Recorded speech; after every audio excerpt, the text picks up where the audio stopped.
Здравствуйте. Этим маленьким файлом мы открываем цикл публикаций, посвященный русской заговорной традиции. С вами я, Елена Кашкаджаст, кому как более угодно. Ник Кашкаджаст – это единственный ник, под которым я есть на форумах. Собственно, я есть всего на 2 форумах. Кому надо, тот найдет. Кому не надо, тот не найдет. Итак, русская заговорная традиция. Что же это такое? Это то, как колдовали наши мамы, как колдовали наши бабушки, дедушки, прабабушки, прадедушки. Это то, что до сих пор живо в деревнях, ну и кое-где в городах тоже встречается. Пусть немного, пусть не часто, пусть не глубоко, но оно есть. Оно живо, я думаю, и оно и будет жить. Потому что русская традиция – это кровь от крови этой земли, это плоть от плоти этой земли, это то, чем пропитана Русь. Мне достаточно тяжело было начинать этот курс. Я несколько раз за него бралась, и несколько раз его бросала. Да, в чем-то тут есть и моя вина, но по большей части вот некое внутреннее такое стоп, нельзя. И когда наконец-то хватило мозгов спросить своих покровителей, своих хранителей, почему? Ответ был парадоксален. Я слишком многое хочу дать. Слишком многое хочу дать из того, что давать нельзя. Давать нельзя в общий доступ. Многое из того, что существует в русской заговорной традиции, передается от ведьмы к ее ученикам, к ее ученицам. Ибо мужчин очень мало. И для того, чтобы учить мужчину, надо быть мужчиной. Женские практики мужчинам не посильны, равно как и мужские практики не посильны женщинам. Поэтому что в платных курсах, что вот в этих маленьких аудиофайлах и вебинарах, я буду давать только то, что можно пускать в мир. Только то, за что не накажут меня, и то, чем может овладеть каждый. Ну так, кто же может этим овладеть? Кто может работать в традиции? С полной уверенностью заявляю, что овладеть материалом, что вот этих маленьких курсов, что курсов больших и платных, может любой. Вне зависимости от пола, от возраста, от направления в магических практиках, независимо от резерва собственных сил, тем паче, что в процессе обучения, в процессе работы собственный резерв будет расти, равно как расти будет собственная сенсорная чувствительность. Традиция, по большому счету, не зависит от прошлых наработок человека. Единственное, что это русская заговорная традиция. Без западных привнесений, без западных заморочек. Она очень далеко отстоит от западной церемониальной магии, от западной веканской традиции. Это все России чужеродно. Да, кто-то сейчас скажет, что я колдую при помощи рун, я колдую при помощи чего-нибудь там еще. Ну, господа, колдуйте. Меня оно не касается. Я традиционно здесь, потому что как традиция, так и я. Я кровь от крови этой земли и плоть от плоти ее. Безусловно, прошедшим обучение либо на каких-то колдовских форумах, либо еще где-то, будет в чем-то намного легче, но, собственно, и сложнее. Потому что заговорная традиция, она весьма далека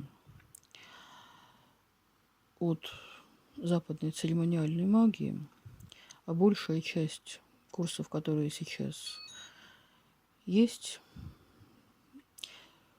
используют в своем теле либо западную церемониальную магию, либо веканские наработки. То, что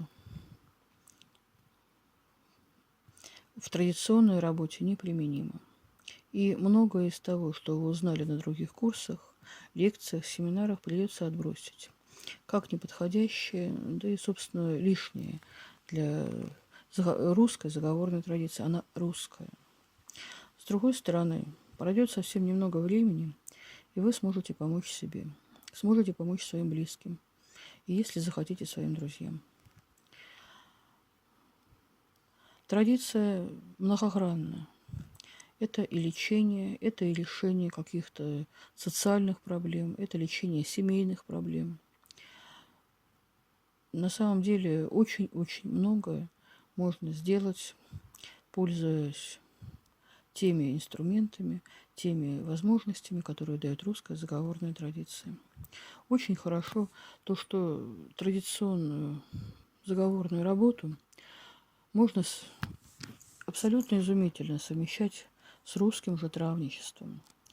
У нас в нашей средней полосе, да и, собственно, не только в средней полосе, по всей нашей великой России растет множество трав, которые органично вписаны в нашу жизнь. И всегда именно в том, что растет в наших лесах, в том, что растет в наших лугах, можно вылечить любую болезнь, которая появляется на этой местности. Нам не нужны какие-то дорогие заморские вещи. У нас есть все свое. Другое дело, что это все свое надо знать.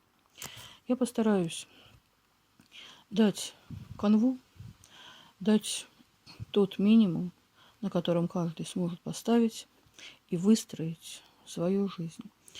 То, кому надо больше, ну что ж, те идут на платные курсы. Если кому-то не надо больше, те не идут на платные курсы. В каждый вебинар будет входить небольшая лекция, минут на 15-20, может быть больше, может быть меньше. Право слово, я не знаю. Вы можете брать ее под запись, вы можете ее как угодно пользовать. Это бесплатный материал, то, что можно пустить в мир, то, что доступно всем. Часть из этих лекций будут содержать небольшие рецепты по траволечению, часть будет содержать небольшие действенные обряды, шепотки, маленькие-маленькие заговорчики, то, что просто, то, что легко, то, что доступно всем. По большому счету материал очень объемный. И вести это надо в большой академической лекционной манере. Либо не вести вообще. Традиция огромна, традиция многогранна. И то, что какую выжимку я даю, это мало. Это мало, это действительно, это только канва. Поэтому я и говорю, что кому надо больше, кому надо глубже, тот идет на платные курсы. Здесь я углубляться не буду. Все те обряды, все те заговоры, которые я буду давать, они либо из этнографии, либо из моей собственной копилки.